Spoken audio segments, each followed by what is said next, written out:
9వ సంవత్సరంలో జాయిన్ అయ్యాం మనం. ఇప్పటి కార్యక్రమంలో నారా చంద్రబాబు నాయుడు గారు దీన్ని రాష్ట్ర పండుగ గుర్తించి మనందరికీ కూడా గౌరవం కల్పించిన చంద్రబాబు నాయుడు గారికి రాష్ట్ర ప్రభుత్వానికి ధన్యవాదాలు తెలియజేస్తున్నాము. అదేవిధంగా అమ్మవారి ఆత్మార్పణ దినోత్సవాన్ని ఎంతో ఘనంగా నిర్వహించిన వాసమ్మవారి ప్రతిభ మెంబర్లందరూ కూడా ధన్యవాదాలు తెలియజేస్తూ ఆదివాసీ ప్రముఖులు, పెద్దలు, మహిళలు, అక్కడి దగ్గర అందరూ కూడా మరొకసారి వాసమ్మవారి శుభాకాంక్షలు తెలియజేస్తూ మరొకసారి అమ్మాయిని స్మరించుకుంటూ ఈ అమ్మాయి దేవల మన అత్తవారి పట్టణం ఎంతో సుఖశాంతితో వదిలాలని చెప్పి తెలియజేస్తూ ఇటువంటి కార్యక్రమాన్ని ఘనంగా ఏర్పాటు చేస్తాను.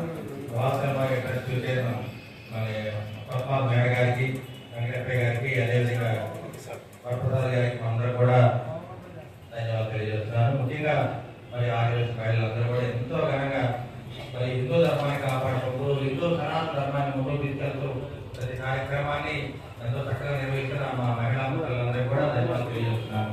జై వాసవి మాతాకు.